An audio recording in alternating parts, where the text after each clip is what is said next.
안녕하세요. 대우 멘토 황대근입니다. 오늘은 흥하이온 함께 살펴보도록 하겠습니다.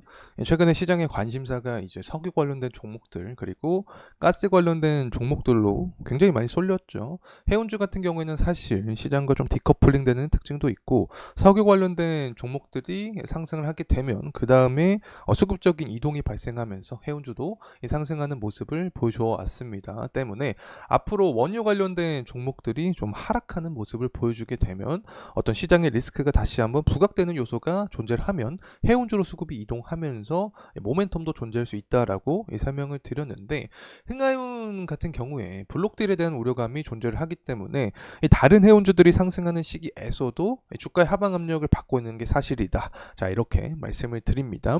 하지만 현재 업황적인 측면을 고려하게 되면 발틱 운임지수가 상승해주는 모습을 보여주고 있는 상황입니다. 그래서 앞으로 중장기적인 방향성이 어떻게 될 수 있을지 한번 이야기해보는 시간 갖도록 하고, 중동 리스크도 여전히 존재하는 상황이기 때문에 운임비가 다시 한번 상승한다라는 기사가 나와주게 되면 시장의 관심이 석유주로 이동을 했었지만 다시금 해운주로 이동하면서 흥하이온도 강한 상승 모멘텀이 나올 수 있지 않을까 생각을 하고 있습니다. 전반적으로 흥하이온의 중장기적인 방향성에 대한 이야기 진행해보는 시간 갖도록 하겠습니다. 구독과 좋아요 부탁드리고 금일 영상도 끝까지 시청해주시면 감사하겠습니다.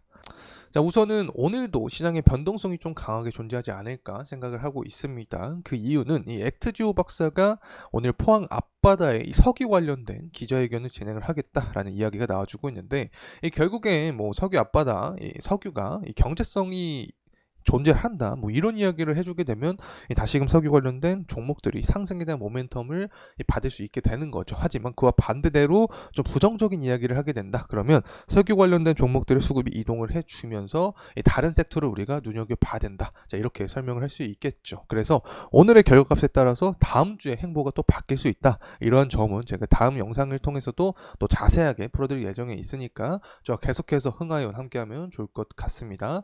자, 그리고 나서 이제 우리가 체크를 해야 되는 게 바로 발틱 운임 지수다. 뭐 흥하이온 같은 경우 뭐 대한해운과 비교했을 때 발틱 운임 지수의 영향을 뭐 직접적으로 강하게 받는다라고는 할 수 없지만 어쨌든 해운주 안에 속해 있죠. 그리고 발틱 운임 지수의 영향을 그래도 받기는 하기 때문에 제가 계속해서 추적을 해드리고 있다는 점 말씀을 드립니다. 발틱 운임 지수 같은 경우에는 24년 5월 달이죠. 당시에 피크를 기록하고 나서 현재 좀 조정에 대한 부분을 보여주고 있는데, 그도 그럴 것이 중국의 지표 자체가 좀 좋지 못한 흐름세를 계속해서 보여줬습니다. 제조업 지표가 좋지 못한 모습을 보여주면서 물동량도 줄어들겠구나. 그리고 철광석 가격 역시 떨어졌죠. 때문에 비대 지표도 하락을 해줬는데 다시금 반등을 해주고 있는 모습을 보여주고 있기 때문에 앞으로 비대 지표가 다시 24년 5월달 수준까지 올라오게 되면 다시 한번 해운은 업황의 강세에 대한 이야기가 나올 확률이 높아진다는 점 말씀을 드립니다.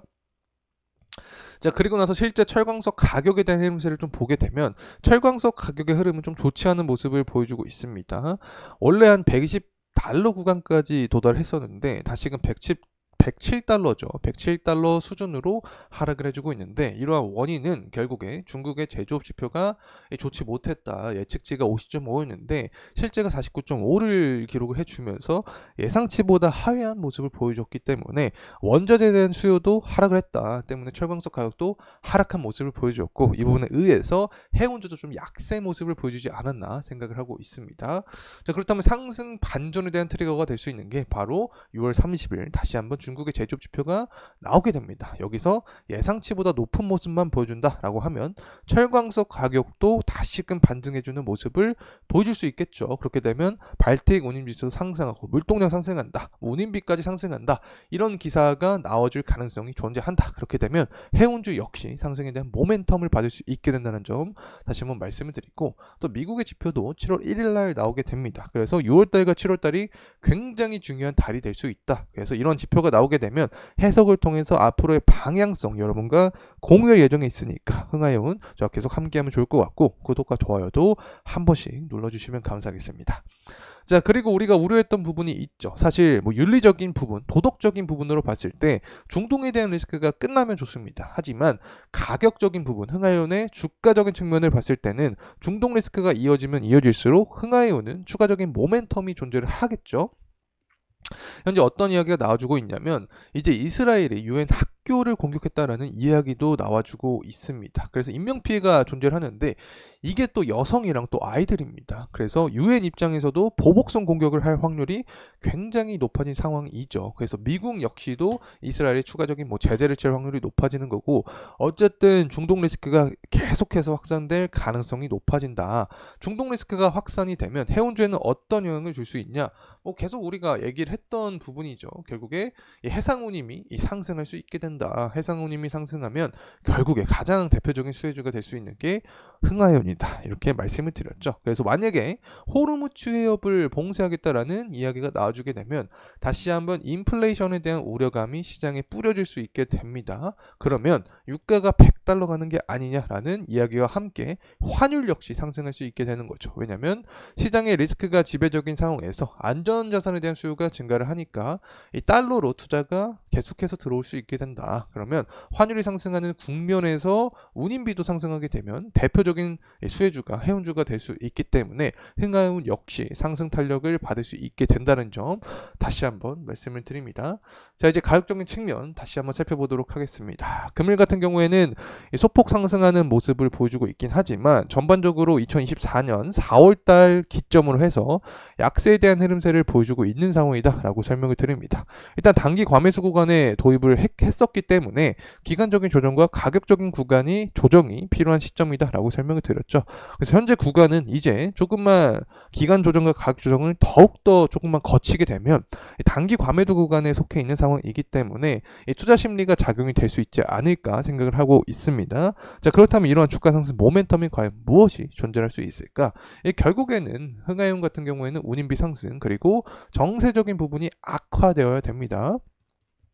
제가 7월과 8월 굉장히 중요한 달이 될 수 있다라고 설명을 드렸는데 정치적인 측면으로 봤을 때 전당대회가 있다라고 설명을 드렸죠. 그래서 지지율을 높이기 위해서 중동에 대한 리스크를 계속해서 터뜨리게 되면 결국에 운임비 상승까지 유발이 될 수 있습니다. 왜? 이란 밑에 호르무즈 해협이 있죠. 때문에 이란이 나 이제 호르무즈 해협 봉쇄할 거야 라는 이야기만 꺼내주게 되면 인플레이션 확산 그리고 운임비 상승 그리고 환율까지 상승할 수 있는 그런 구조가 될 수 있다. 그렇게 되면 수급적인 측면에서 해운주로 이동을 할 수 있다는 점 말씀을 드리고, 또 금일 국내에 석유가 매장될 수 있다. 관련된 기자회견이 나올 수 있다라고 말씀을 드렸죠. 그래서 이 부분에서 만약에 조금 시장의 기대와 좀 반대되는 모습을 보여주게 된다. 그러면 실망감이 나올 수 있겠죠. 그렇게 되면 유가 관련된 종목들에서 수급이 이동을 할 수 있게 되는 건데, 앞서서 말씀을 드렸지만 이 정세적인 부분이 만약에 더욱더 악화되는 모습이 나오게 된다. 그러면 유가에서 해운주로 수급이 이동이 존재할 수 있다는 점 말씀을 드립니다. 이런 상황에서 대표적인 수혜주가 흥하해운이 될 수 있다는 점 말씀을 드리고, 현재 주봉의 흐름상 볼 때 11선 구간에서 윗꼬리가 출현을 해주고 있습니다. 그만큼 이 매물대가 강하게 좀 존재하는 구간이다라고 해석을 할 수 있기 때문에 11선 구간과 그리고 21선 구간을 강하게 돌파하는 모습을 우리가 주목을 해야 되지 않을까 생각합니다. 자, 이상으로 흥하해운에 대한 영상 마무리하도록 하겠습니다. 금일 시간이 도움이 되셨다면 구독과 좋아요 부탁드리겠습니다.